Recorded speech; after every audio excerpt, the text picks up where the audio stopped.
So, we are going to start our little trail at the Bunker Hill Monument. Okay. Battle of Bunker Hill on June 17, 1775, was the first important fight in the Revolution. It was a battle that, although won by the British, changed the outcome of the war.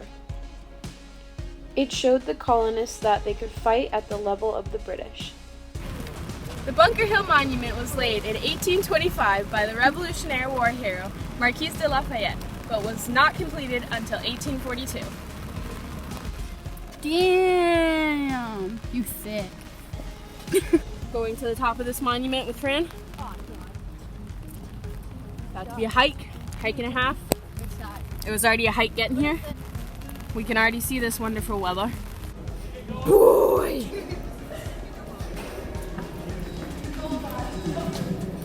One, two.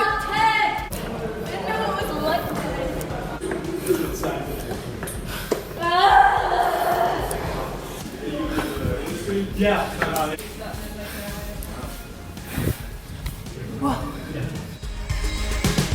Oh, who needs to go to morning workout when you have the Bunker Hill Monument? So the USS Constitution is the oldest commissioned warship, launched in 1797. It earned the nickname Old Ironsides during the War of 1812, when a crew member noticed that a cannonball actually bounced off the side, and that had to do with the ship's construction. The USS Constitution is a ship that has been to the West Indies, Brazil, and the West African coast and participated in the Barbary Wars. The ship is currently permanently anchored in the Charleston Navy Yard and sets sail to Boston Harbor mostly on the 4th of July to celebrate our nation's independence. Still today, she is a commissioned U.S. Navy warship with a crew of naval officers and enlisted personnel. Look at this anchor. And that one.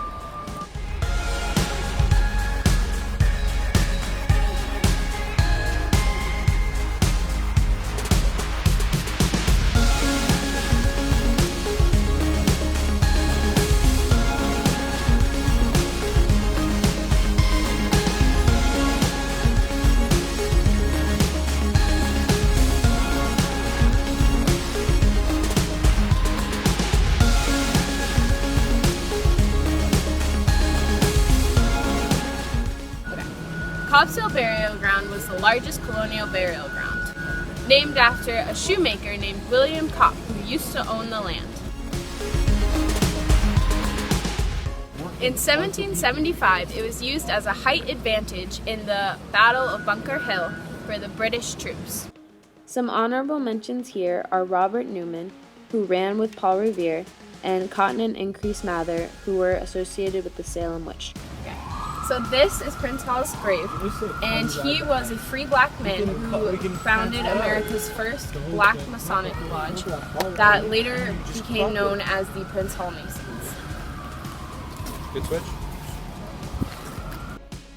People who became Masons, like David Walker and Lewis Hayden, became Boston's abolitionist leaders and petitioned for the end of slavery.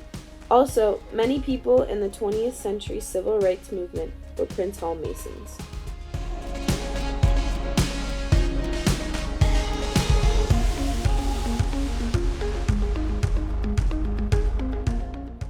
You doing it from there?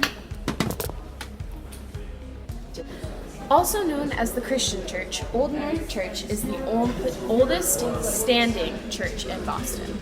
Okay. Just up these stairs, the captain of the Sons of Liberty, Paul Revere, and Pulling Bernard would light 2 lanterns indicating that the British were attacking by sea. So cool. Its 191 steeple is also the tallest in Boston. In the basement of Old North are 37 crypts containing the remains of over 1,000 former members of the church's congregation. One notable, Major John Pitcairn, a British hero who led the Redcoats at the Battle of Lexington and Concord, was mixed up and ended up dead instead of being sent back home.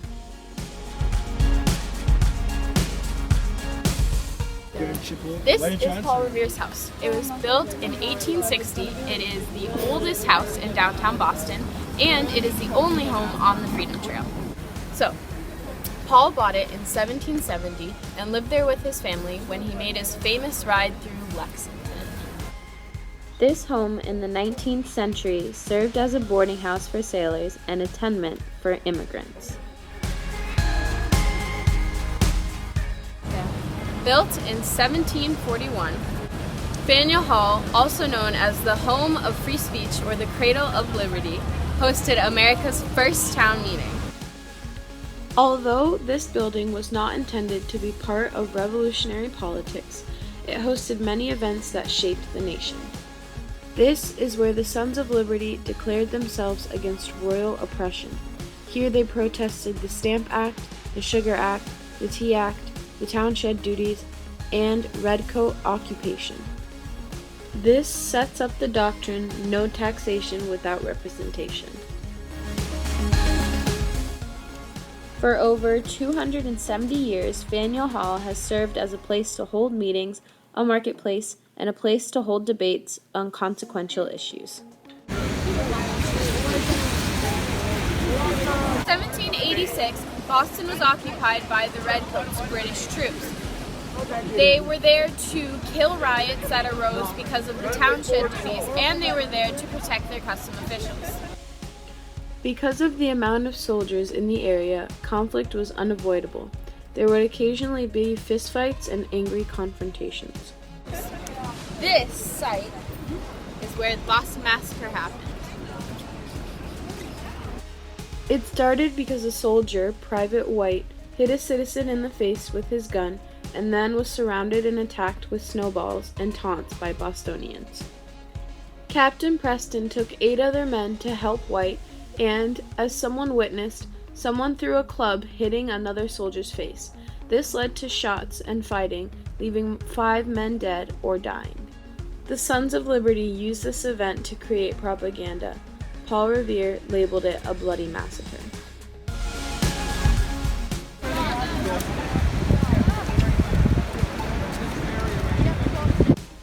The old State House, built in 1713, is a symbol of liberty in Boston. The events that took place here sparked the Revolution. John Adams declared, "Then and there the child of revolution was born." In 1776, the Declaration was first read to the people of Boston off of that balcony. The Old South Meeting House was built in 1729. It is the biggest building in colonial Boston, and it was a house that the Puritans met to worship and hold dramatic events. One of these dramatic events being the Boston Tea Party. Inside the Old South Meeting House is a huge accomplishment. Phillis Wheatley. Phillis Wheatley was a member of the house's congregation and an inspired poet. She was one of the first African Americans to publish a book, and her accomplishments challenged Boston Puritan views on race. This is the Old Corner Bookstore. It is built in 1718 as an apocryphy shop and home. It belonged to Anne Hutchinson, a woman who did not agree with the Puritan religion. The bookstore published a lot of books from famous authors. Anne Hutchinson was a controversial religious leader. She held scripture readings weekly with many people in attendance. She was eventually charged with heresy for her unlicensed preaching and exiled to Rhode Island in 1637.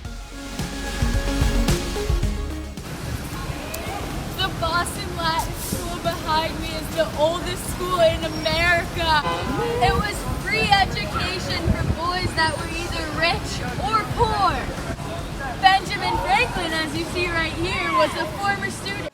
The 5 main signers of the Declaration of Independence attended Boston Latin School: Benjamin Franklin, Samuel Adams, John Hancock, Robert Treat Paine, and William Hooper. Only 4 of them graduated.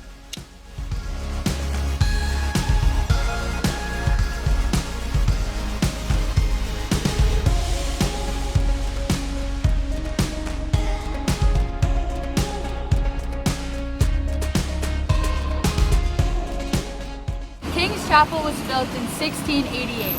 Royal Governor Andros said to build the church on the town's burial ground because it was the only place they could build a non-Puritan church. It was the first church that stayed true to the English faith. This is King Chapel Cemetery, a cemetery located right beside King's Chapel. This is Boston's first proper burial ground. Isaac Johnson was the first person to be buried here. He is the man that owns the land.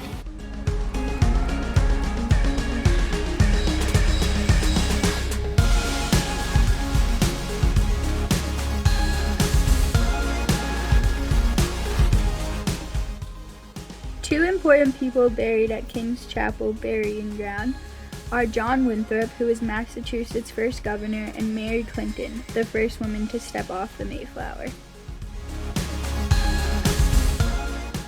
The Granary Burying Ground was established in 1660. Over 5,000 Bostonians made their final resting place here, but there's only about 2,300 tombstones, so we don't actually know where people are buried. So this is Ben Franklin's parents' tomb, and they're buried somewhere in here. And close to it is Infant's tomb, where a bunch of infants are buried that were killed or something happened to them. This is John Hancock's tomb. This is where Paul Revere is buried. This is where Robert Treat Paine is buried, and he's the third signer of the Declaration of Independence.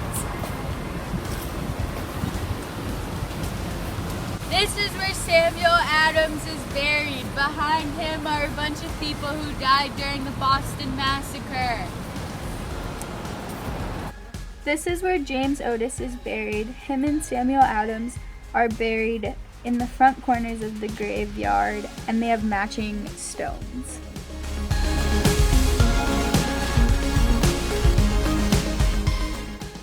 Founded in 1809, Park Street Church was the first landmark people saw when entering Boston. It's known for supporting abolitionist causes.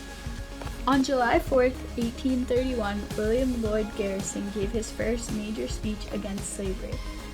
My Country 'Tis of Thee was first sung here on that same day.